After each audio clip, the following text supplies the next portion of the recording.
hit that like, share the show, etc., etc., etc. I have decided recently that either Pete Hegseth or Walt Nada should be called the Secretary of Depends. Do with that what you will.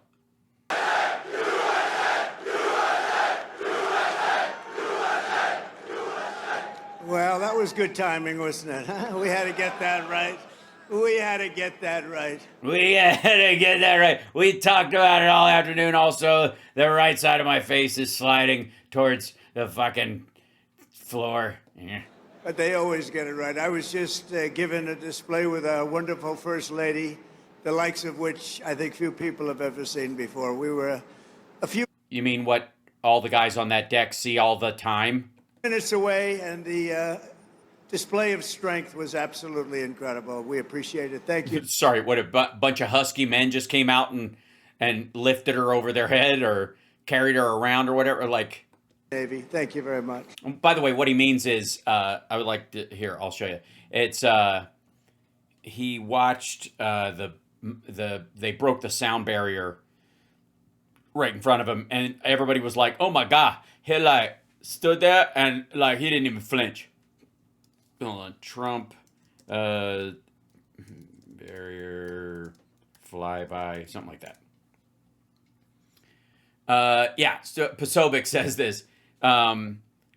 Breaking, a Navy F-18 breaks the sound barrier right in front of Trump, and he doesn't even flinch. None of them flinch, dummy. Plus, he's wearing a fucking tarp.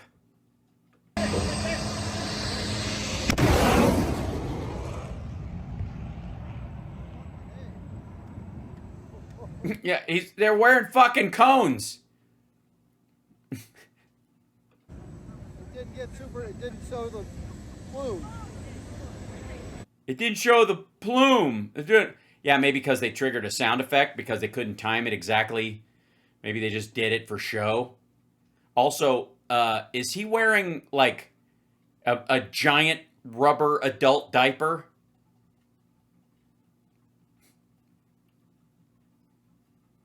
Oh, and the reason he's saying, hey, I got that right or whatever, the reason they were yelling USA was not because of Trump's, because of the flyover. God bless the United States Navy.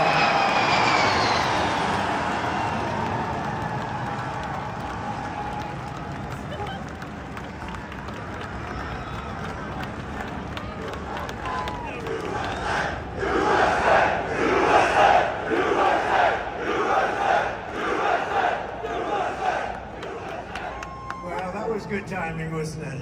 Yeah, it was a good time. We got that timing right, huh? You gotta think of the, huh? Hold on. So that's why they were doing that, yeah. And of course, I'm fairly certain they did that to cover up for that because the mic was pretty loud. And I want to thank our magnificent First Lady for that introduction. People love our First Lady. They do. And let me say to all of the incredible sailors on this pier, it's great to be with the fleet. The fleet. It says fleet. Is that what they call it? Fleet. Is it pronounced fleet? It's not fleet. The fleet. The fleet. The fleet. Wait 1 second. Like, I need to hear that again. Here, it's great to be with the fleet. The fleet. We call it fleet. And let's also give a very special thanks to the shipmates who put on that spectacular display of Navy dominance. And that's what it was. It was dominance. And it was Navy dominance. She's great. She's a up and coming pop singer. She's like the next Lady Gaga. Navy dominance. Yeah, she's great. It's like this. She's like this whole Gen Z crossover Iggy Azalea rap thing. That's all AI. It's the shit. Bravo Zulu. You know what that is? Bravo Zulu. You know, a lot of people don't. The letter B and the letter Z. That it's a true honor to be here with the thousands of our nation's finest sailors at the largest naval facility in the entire world. It's the largest, and I would say more importantly, it's the best, okay? It's both the Norfolk Naval Base. Thank you very much. The largest, and it's the best. Yeah, because that's what makes something the best is the largest, which is why I have the worst penis ever. The largest is the best. Don't remind me. We're gathered on this storied waterfront to celebrate 250 years of strength, tenacity, and unwavering courage. Tenacity, not tenacity. By the greatest fighting force even. I think he got tennis titty once when he played. I've seen that footage of him playing tennis, and I think it's when you whack your own move with the handle of the racket, you get tennis titty. And that's true. No matter where you go, no matter where you go, no matter. There you are. No matter what you even think about, there's nothing like the fighting force that we have. No matter what you even think about. You know what? Free ball it. Don't let those guys behind you think you read every word that's in the teleprompter. Just go with it. You go, no matter what you even think about, there's nothing like the fighting force that we have. Roam the seas. It's called the United States Navy, and there's nothing in the world like it. Nothing, not even close. You read stories, they don't have it. Let me tell you, we check it closely. We check it closely. I have seen a bunch of things where they have a lot more ships than we do, but they're not better than us. I see the stuff, but I don't look at the things they give me. So, ignorance is bliss. We check it closely. We've seen it so many times, we check it. Docked beside us today are a combined 150,000 tons of pure American naval supremacy and two colossal reasons why no one should And his name is Seaman Staines. Reporting for duty, sir. ever want to start a fight with the USA. They won't fight. We're putting out a lot of fights, so do you see that? We're going to be close to number 8. Number 8. We're going to be close to number 8. Yeah. Didn't you have a deadline yesterday? Yeah, yesterday. Yeah, it's yesterday and a little and change. We don't want to send you into battle unless it's necessary, right? We're putting out a lot of fires. Maybe some of you will be angry. You'll say, what's he doing? We want to fight. You know what? If we can solve them the way I'm solving them, we solve 7. We have another one. Jesus Christ. We want to be sent into hostile waters for an unclear mission away from family for months at a time. Yeah, that's how we feel. You get us. That's taken 3,000 years, and we're pretty close, but I don't want to talk about it until it's done. Okay, well then never mention it again. But let's give a big round of applause to the men and women of the majestic USS Kearsarge. Kearsarge. Why are these words so hard to say? Thank you. And let's hear it for the sailors of the USS Harry S. Truman.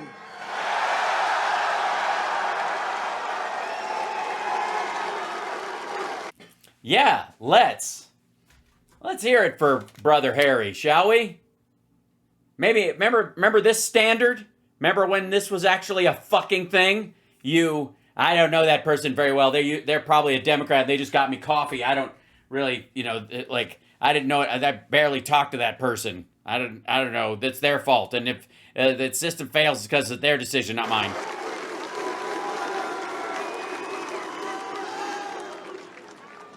Those who call this carrier home live by a motto that captures the spirit of America's Navy. It's very simple. The words, give them hell. And we do give them hell. We do give them hell. That's right. Now, when they thought that up, it was really give them hell was applied to foreign enemies who seek to destroy us. But we just decided to apply that to the citizenry. Why travel? For 2.5 centuries, that is what every generation of American sailors have done. You've conquered raging oceans and braved ferocious storms to vanquish America's enemies on the high seas and distant shores. You've beaten mighty warships into twisted wrecks of steel. You've splintered vast armadas and sent the mangled pride of empire sinking into oblivion.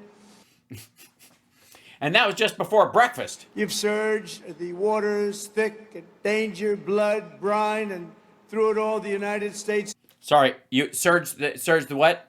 Waters thick and danger, blood, oblivion. You've surged the waters thick and danger, blood, brine, and through it all. Thick with danger. With kind of matters, I think, right? With was the word. You just kind of hick. Surge the waters thick and danger, blood, brine. Thick danger, blood and blood, thick danger. You've surged the waters thick and danger, blood, Danger. brine, and through it all the United States Navy has kept the stars and stripes soaring high and proud above those big, magnificent waves. You love doing it too. There's not Oh, love the waves. You like water. There's a lot of it. a thing in the world that you'd rather do, is there? Is there? No. No. I don't understand it. I like your life better than mine, I have to be honest with you. Bullshit. Sailing on those beautiful waters all the time, you're so lucky. You're so lucky, especially when you get KP duty, you know, and you get denied a promotion because you're sneaking weed onto the boat, and I envy you. The American sailor never quits, never fails, and never, ever lets us down. They've never let us down. Thank you, fellas. Thank you. Thank you, fellas. Yikes. And we're honored to be joined today by service members representing every part of this great naval tradition. Our incredible surface warriors are the reason America's enemies tremble at the sight of a Navy ship haze gray or underway. The ensign U.S. carrier, cruiser, or destroyer breaks. Sorry, how was that again? The ensign U.S. carrier, cruiser, or The destroyer ensign breaks US across the horizon. Every tyrant and adversary on the planet knows their choices. Adversary was a tough one. Did you notice that? Adversary had a rough ride. It should be pretty easy, but adversary. Very simple. It's leave America in peace or be blown up in fire and fury never seen before. And also clips of old truth sinkhole posts. Yes, the tweet doctrine. All over the world, people know of the skill, nerve, swagger, and sheer attitude of the boldest and most daring pilots on the sea, the U.S. naval aviators, and I just got to witness it with Melania. They land screaming jets on pitching decks in the dark of night with no room for error. There's no room for error. There's a little room for error. I mean, that's why the crews are there and stuff. You'd want to give them a little room for error. If there's no room for error, why would you want to make it that hard on them? I would fix that, apparently. That you think they deserve to be just like live on a knife's edge just doing regular order of flight at sea? That's not right. Greatest pilots in the world. And while Navy pilots rain down pain from above, the greatest adversaries fear the daring deeds of our silent service below.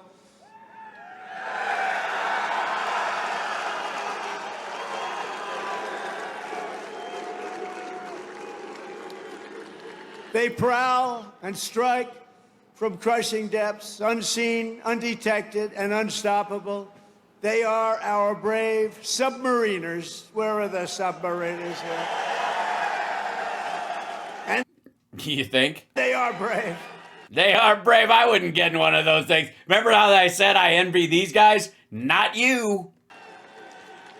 The most lethal weapon in the world, I will tell you, nobody knows where it is and what it carries. There's nothing that carries weaponry like that.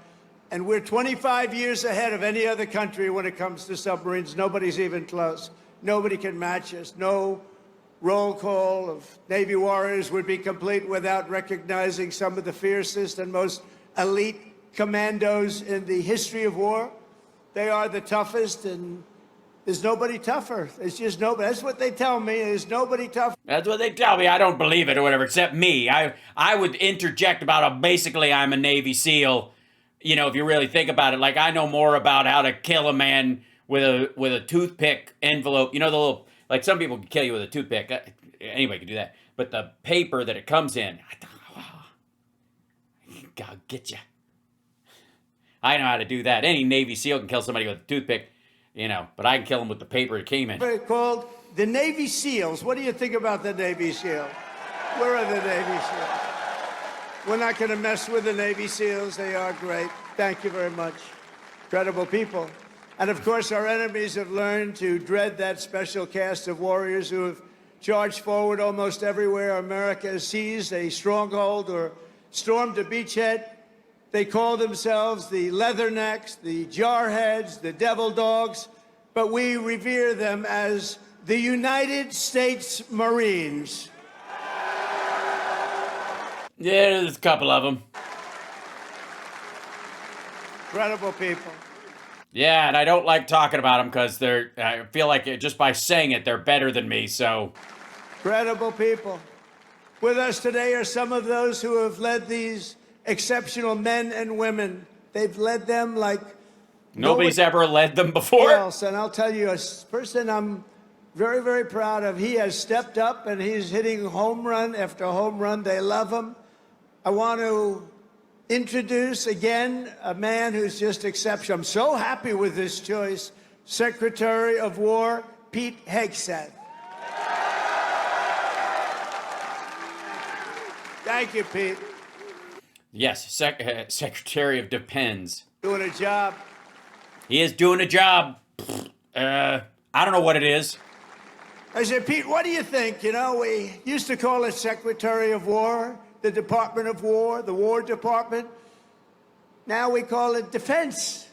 And I don't know, would you ever want to, you know, we won World War I.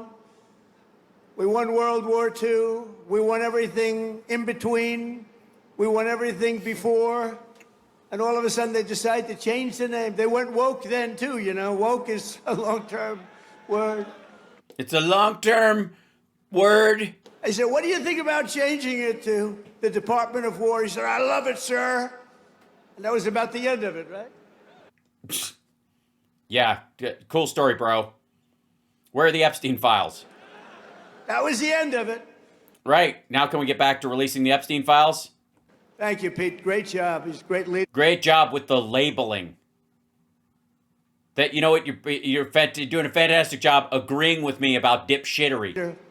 Also, Secretary of the Navy, a very, very successful man. He gave it all up to do this, and we're designing more ships. We have more ships being built shortly. We're going to have more great ships being built than we've ever had being built in the history of the Navy.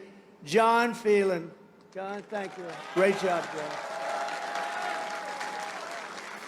He made a lot of money in the private sector, and I said, you want to do this, John? We need a lot of ships, and we need them fast. And he said, I want to do it. He gave up a lot. Gave up. No, he didn't. He's going to have a huge, money bath when he's done. Everything to do this. But he's loving it, and he's doing a fantastic job. Chief of Naval Operations, Admiral Darrell Caudle. Carl. Admiral, thank you. Great job. Rear Admiral Gavin Duff.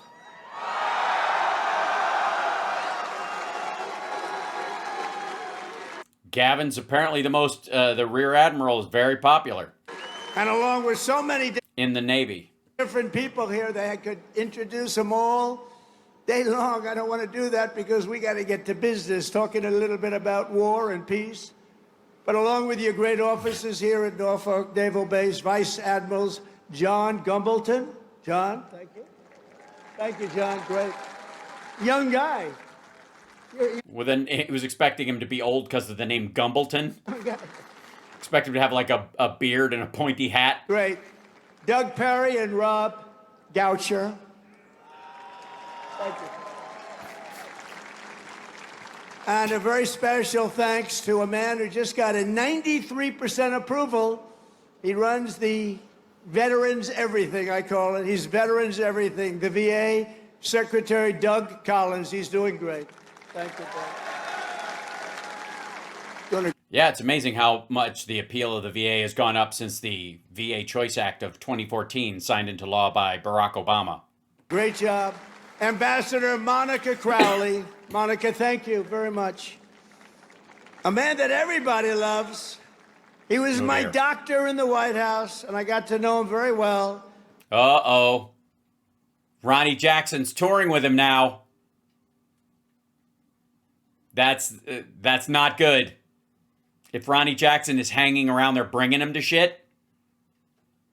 He was also the doctor for Barack Hussein Obama. Have you heard of him?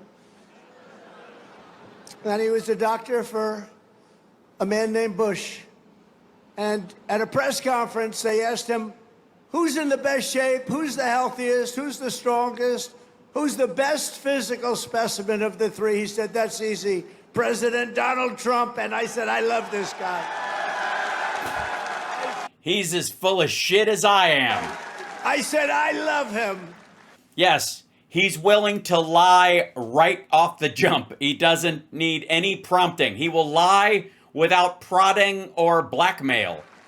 Well, I mean, I don't know. Allegedly, there's no blackmail. I assume, of course, there could be. Ronnie Jackson, he's now a congressman, as you know. So he was an admiral. He was the chief doctor. He was the whole boss of doctors. He was the whole boss of doctors. It's a big job. And now he's a very, very successful congressman from Texas. Thank you, Ronnie, very much. And I appreciate those words. I'll never forget them. Jen. Yeah, you will one day, actually, because your brain will fail.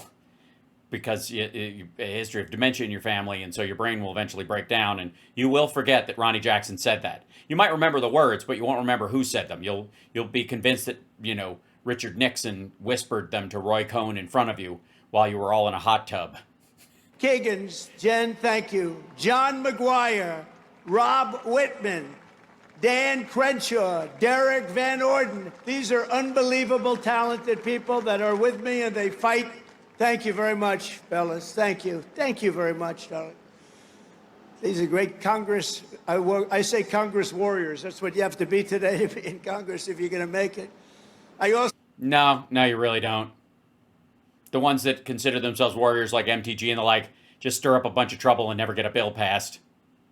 And they end up having to vote with the majority anyways. It's a bunch of belligerent bullshit. I also want to recognize all of the newly pinned chief petty officers. You got a lot of them here today. I had to approve it. Oh, well, I guess they owe you something. Who recently earned their anchors and now bear their venerable title, Navy Chief. Navy Chief. Thank you, Navy Chiefs. Let's also express the gratitude of our entire nation to every Navy veteran who has come out to honor this big anniversary. We see so many veterans. I saw backstage, I was shaking hands with veterans all over the place. And they are great. And they're respected and they're loved. Thank you very much. Stand up if you'd like. Thank you very much.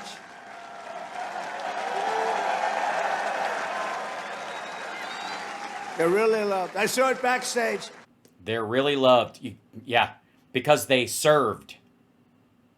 Because they entered into a field where they potentially could give their life for their country actively, not this kind of fantastical idea that one of their own supporters might snap and try to shoot their teleprompter one day. I saw so many veterans, and my hand will never be the same. And now they've got, all of them have a weird, like, Cheeto-colored makeup all over their thumb.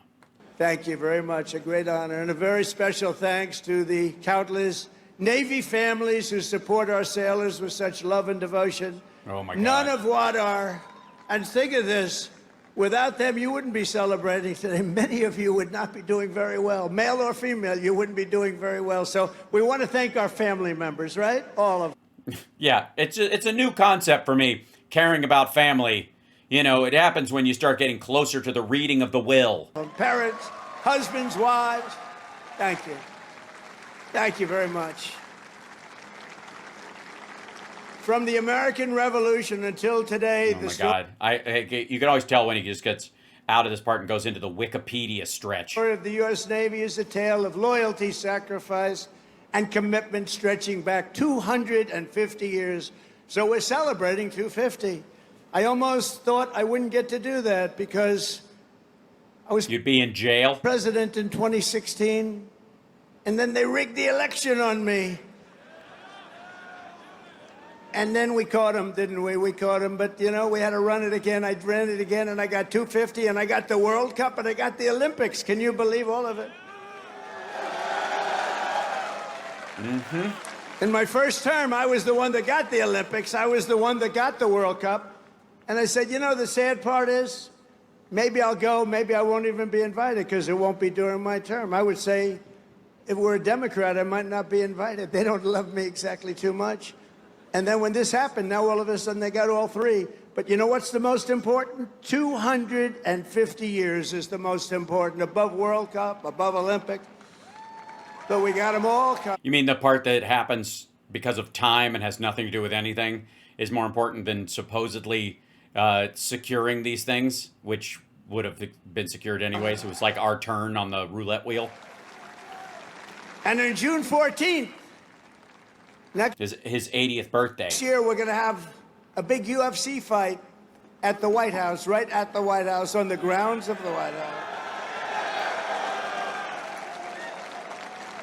When the Continental Congress formed a fleet of just 2 ships in October 1775, many scoffed at their chances against the most powerful empire on earth. That was the most powerful ever, relatively speaking. Who? We had 2 ships. We had nothing other but... Yeah, but 2 ships passing in the night.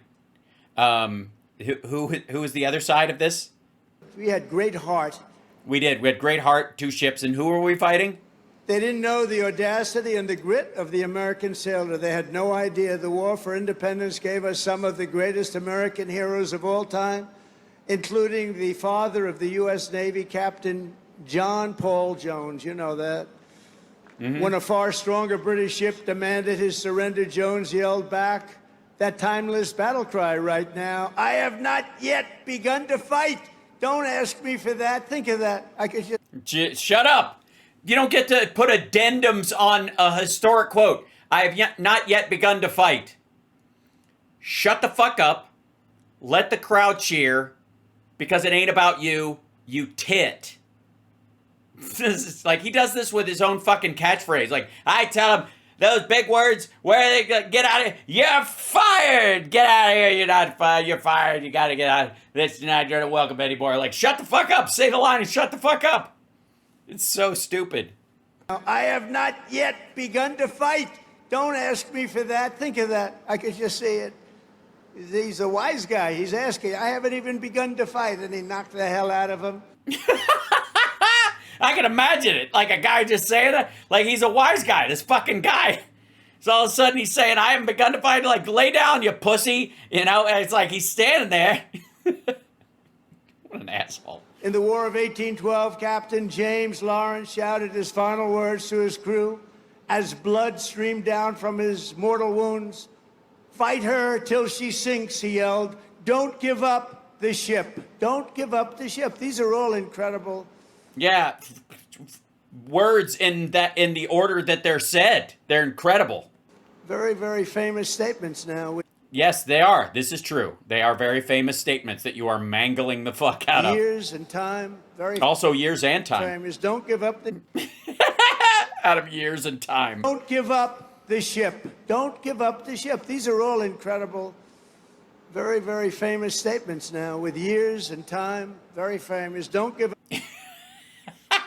With years of time, the days have passed. These are the days of our lives. Up the ship. I say it all the time. You're a little behind. You know he does not. You do not. Like I say that, I'm basically that guy. I'm basically that guy. Oh my fucking God. I said, don't give up the ship, and we win. We all know how to win. No. No. There's no way he uses that phrase in normal conversation. It's just one of my favorite phrases. Get the fuck out of here. I say it all the time to people. Shut the fuck up. Today, that eternal creed is written into the hearts of every sailor in the fleet. America's Navy never, ever gives up the ship, right? We never give it up. Another titan of the early Navy was the great Commodore Arthur Sinclair. He defeated the French in the Caribbean battle. And then he went to work on the Barbary pirates off the coast of Tripoli and raided British forces when they were so powerful in 1812, the War of 1812. Okay, it wasn't just that year, just for the shits and giggles. He was doing it because it was the War of 1812. He didn't just attack him in 1812 because fuck it, it's January. It's cold.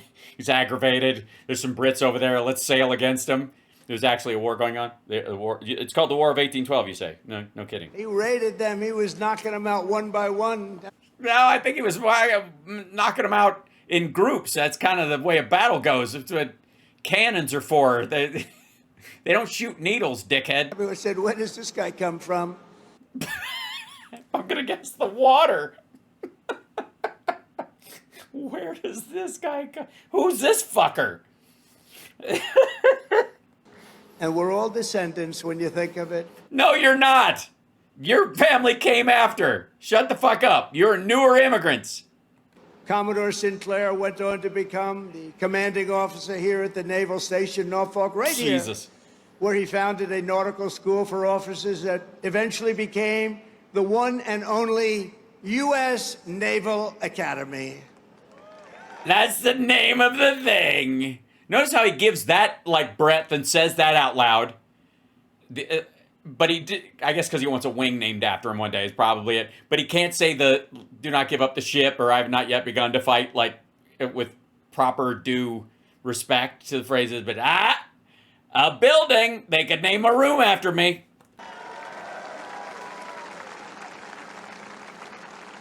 Also, droopy face, just saying. And I'm going to be at your Army-Navy game this year. Who am I going to root for, huh? You may be surprised. It's going to be great. We're going to be here. Generations. What the fuck are you talking about? What do you mean you might be surprised? I'm probably going to root for the other guys. How about you're the president? You don't have to pick a winner. You just get to appreciate the skill and talent on both teams. Asshole. Of the Commodore's descendants have forged their own towering legacies of service in the Navy and just like me. I'm here. I have a towering legacy. You're all looking at my stupid fucking hat.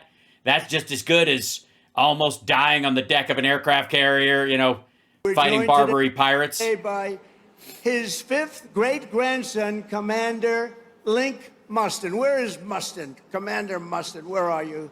He's here. Wow, look at this handsome guy. That's good genetics, right? He's got good genes. Yeah, he's still alive. Thank you very much. Commander, thank you for continuing a family tradition that has endured for 2.5 centuries. Can you believe that, huh?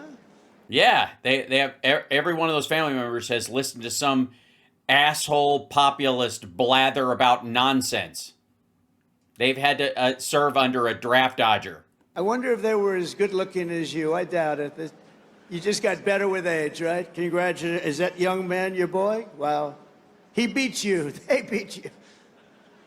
Wait, his son beats him? That's terrible. We can't see the bruises, obviously, but... That's what we want. That's what we want him to do, is to beat us. We want our boys to beat us. Oh, shit. Hold on. I feel like... they gotta have it that way, yeah. I had to beat off. See, over the generations, our Navy sailors raised Old Glory above the streets of Veracruz, sent the Spanish fleet to its watery grave in Manila Bay, and buried the vicious German wolfbacks at the bottom of the sea. Those were vicious, vicious wolfbacks. They were. The wolfbacks were vicious. They're vicious being wolfbacky. Brutal. Really? Who are they? You brought them up. I mean, just who are the wolfbacks? The wolfbacks. as you said. Who were those people? Were hitting us hard, and then we came up with the answer, didn't we? Oh yeah, we got them. We got the guys with the they were doing something, and then we were like, we're gonna do something, and we did it, didn't we? You and me, guys, right? Came up with the way to knock them out, and we were knocking them out so fast they didn't know what to do. It was really the end once we discovered the secret through some brilliant minds. A lot of them are descendants of the people here right now. Sorry, the people who fought the Germans in World War II, who fought the wolf packs.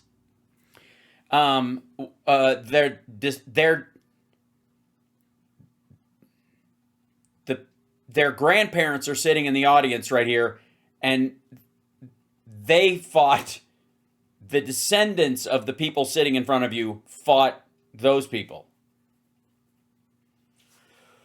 Or the other way around. In every era of conflict, the Navy has never failed to hunt, kill, and to win. Never failed. Never failed. No, you never failed. You don't fail. Anyways. In World War II, Admiral Bull Halsey's motto, hit hard, hit fast, hit often. And that is exactly what the sailors do. One of those warriors was Submarine Commander Eugene Fluke.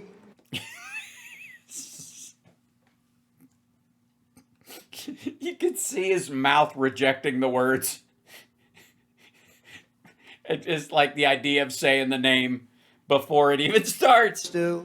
One of those warriors was Submarine Commander Eugene Fluke. Fluke. Who sent more Japanese tonnage to the ocean floor than any other man in history. It was just a fluke. I like to talk about it too much now. You know, they've been a nice ally, but anybody from Japan here right now?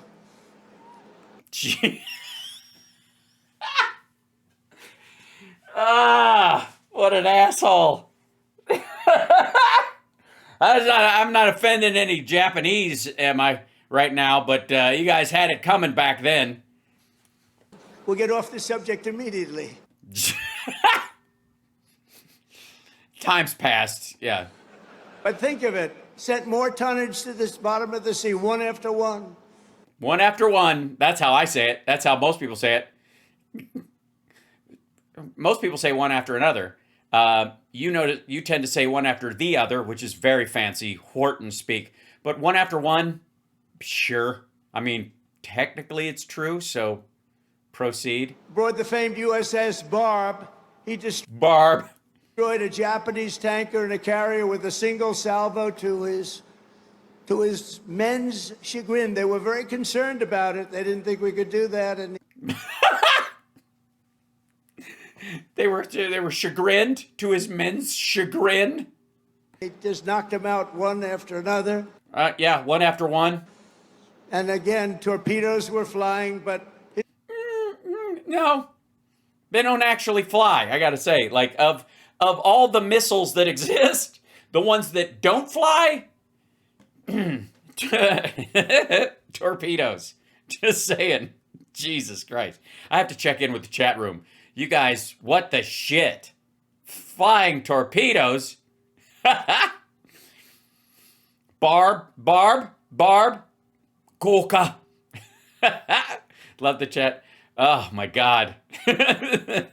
Much to the chagrinder. They didn't think they could do that, fighting a war and all that stuff. His greatest feat came when he spotted 30 enemy ships at port off the coast of China. You know that, a very famous story. Commander flew. Oh yeah, it's a great, yeah, tell us the story. Oh, it's a famous story. We're almost bored. We know it so well, but you tell it so well, please. Ordered his men to their battle station, slipped into the harbor and sank 6 vessels at one time before taking off into the beautiful, wild, blue ocean. With the water that's around, tying it to where we are today. Is the water, you guys like it so much I can't swim. He received 4 Navy Crosses, the Legion of Merit, and the Congressional Medal of Honor. That was a brave guy. In recognition of the incredible achievements of the USS Barb under his command, this December we will lay the keel of a brand new Virginia-class submarine bearing that same legendary name, and his grandson, Tom, will be there to pick it up. Tom is with us today, and I want to thank you for keeping that great legacy around. Where is Tom? Oh, look, stand up, Tom. The USS Fluky. Great. Good, Tom. Thank you. Good job, Tom, for being alive. That's good. That's good genes, too. Jesus Christ. We could start a whole German army if we wanted Tom, to. isn't it? That's good stuff. Thank you. That is good stuff. I've tasted it myself. I had to pull off his pipe below deck. When I was shaking hands with people, I was like, this is a good genes. Thank you very much, both, for being here. Jesus Christ. That's why he has to wear a hat, because there's still goo in his hair. From Midway to the Coral Sea to... I know. You don't think I'm going to take this asshole seriously, do you? Leyte Gulf, American sailors fought the most... Oh, look at that. We got our first Adderall salivation. Way to the Coral Sea to Leyte Gulf, American sailors fought... American sailors. The most epic naval battles in history. And at Normandy, the Navy led the greatest armada ever formed to deliver the single largest invasion force the world has ever seen. One of the sailors who did it was Felix Maurizio, who enlisted at age 18 and trained right here in Norfolk, chained right here. Right here, chained right here. He was chained? On D-Day, June 6th, 1944, Felix manned and... Please somebody take this and make a History Channel voiceover out of it with just the dumbest fucking drunk history visuals. Amphibious landing craft that did 6 harrowing runs to Omaha Beach. You all know about it. These are all famous fights. They are. Yeah, but, some people might not know much about them. Tell them about the details, the stuff you know. I mean, yeah, they're all famous, so obviously everybody knows. But I'm sure there are parts of them that, you feel particularly close to, details that you're attached to. Maybe family members that serve. No? Oh, okay. He delivered hundreds of American troops into the battle, including his brother Sal.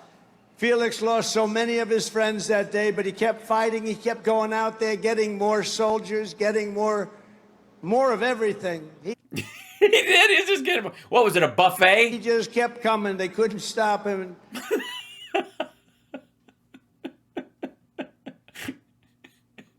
I had to beat off. He just kept coming. They couldn't stop him. 2,000 meals coming soon.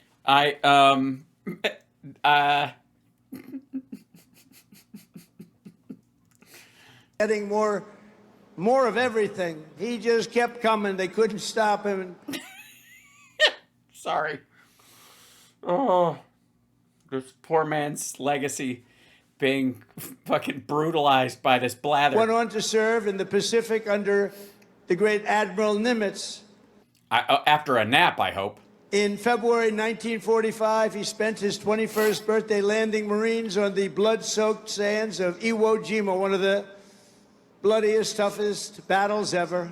Yeah, because the blood-soaked beaches, because you'd said blood-soaked in the thing. That's what makes it the bloodiest ever.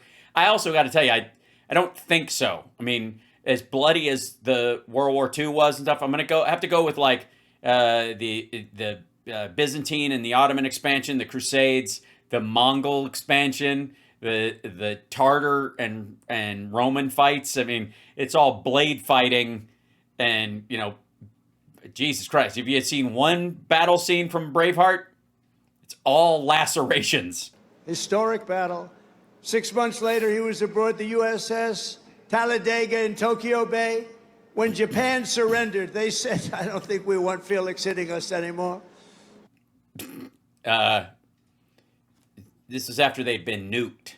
And he retired as a chief petty officer in 1966. This year, Felix celebrated his 100th birthday, and he is here this afternoon as a living testament to the glory of the United States Navy. Wow.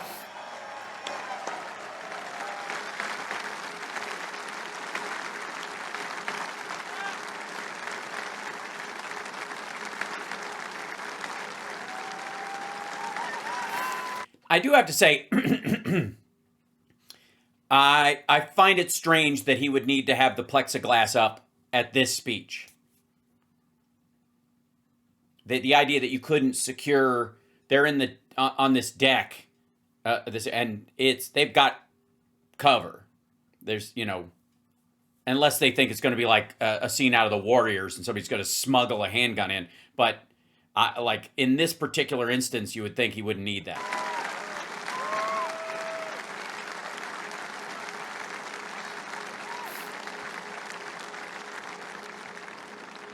That's great. That's great. Looks good. Felix, you look better than I do. Not happy about this, Felix. No, they don't want to mess around with him. And Felix, we salute you. Thank you very much. Incredible. 100 years.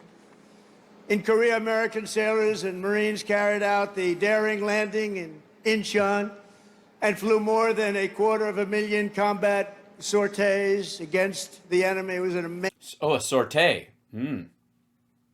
Sounds delicious. Was it a vanilla sortie, or perhaps a Madagascar orange sortie? That's fabulous. Amazing effort. In Vietnam, the Navy unleashed Operation Rolling Thunder and deployed a...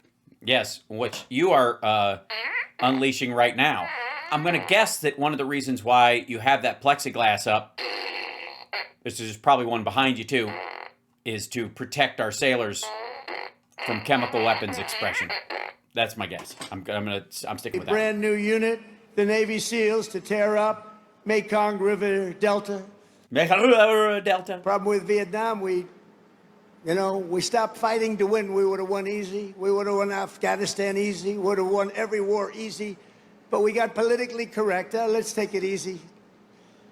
We're not politically correct anymore, just so you understand. We win. Now we win. We don't want to be politically correct anymore. By the way, he's basically, in his mind, doing Rambo 2, do we get to win this time? Speech. And history will never forget that it was the SEALs who stormed the compound at Osama bin Laden and put a bullet in his head. Remember that? Yeah, remember that. Remember bullet in the head. Just let me put that image in your... Please remember, I wrote about Osama bin Laden exactly 1 year ago, 1 year before he blew up the World Trade Center. And I said, you got to watch Osama bin Laden. And the fake news would never let me get away with that statement unless it was true. But I said 1 year before to Pete Hegseth, I said 1 year before, where's Pete? In the book, I wrote, whatever the hell the title, I can't tell you.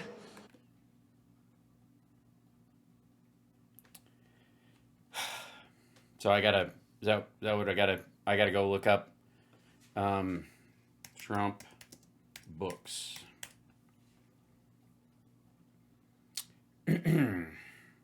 List of books by Donald Trump. Let's see. Think Big, Trump, Art of the Deal. Donald Trump, Defiant. I want him to do it chronologically, asshole. Trump was said in the book. The Trump Library. What books did Trump...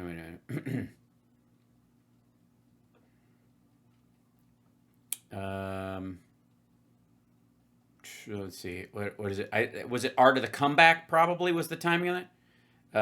Trump, the Art of the Comeback. That was in '97. Reveals that he's a germ freak. Explains why he divorced Ivana Trump and Marla Maples. Now he says he goes criticizes journalist Tina Brown, saying she reneged on a promise to write nicely about him at Vanity Fair. Let's see. Books offers tips for success. Play golf. That's number one. Stay focused. Be paranoid. Be passionate. Go against the tide. Go with your gut. Work with people you like. Be lucky. Get even. Always have a prenuptial agreement. That's the actual tips. The books, he offers 10 tips for success.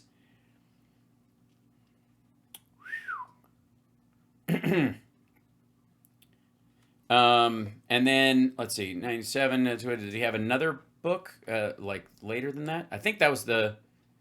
Let's see. There's the Crippled America. There you go. The Art of the Deal was the America We Deserve. Is that? It's January 2000. Maybe that's the one. It talks about illegals. He proposed a 14% wealth tax on individuals with trust value more than $10 million. The book supports a universal health care system. And let's see. During his 2016 presidential campaign, Trump frequently cited the book. It was proof that he predicted the September 11th attacks. Contrary to claims in the book, only makes a single reference to bin Laden. He goes, one day we're told about a shadowy figure with no fixed address named Osama bin Laden, his public enemy number one, and U.S. jet fighters lay waste to his camp in Afghanistan. He escapes back under some rock, and a few news cycles later, it's on a new enemy and a new crisis. That was what somebody else wrote in that book, Trump's bin Laden prediction. That's because they were literally talking about him at that point. The Clinton administration was. The book doesn't warn we better be careful of this guy named Osama bin Laden. It doesn't say the U.S. better take him out. Trump's reference to bin Laden to somebody nobody really knew at the time is wrong too, because people were talking about him. That's why he brought him up, obviously. There's a relation to his ties to the disagree to the Manhattan Institute regarding if Trump's statements were even factual. The U.S. government had been aware of bin Laden for decades, and by the mid-'90s, he was the CIA's most wanted terrorist with several well-known attacks. They were actively pursuing him at the time. Yada, yada, yada. We know this. But I can tell you there's a page in there devoted to the fact that I saw somebody named Osama bin Laden, and I didn't like it, and you got to take care of him. They didn't do it. A year later, he blew up the World Trade Center, so... Now, yeah, they just, if they'd only listened to his book that he'd written a couple years beforehand, we'd have universal health care, too. We got to take a little credit because nobody else is going to give it to me. You know the old story? They don't give you credit, just take it yourself. And it was the U.S. That's called stolen valor. Navy that dumped his wretched corpse off the decks of the Carl Vinson to sink into the dark abyss. The Navy's central role in the defense of our liberty continues to this day.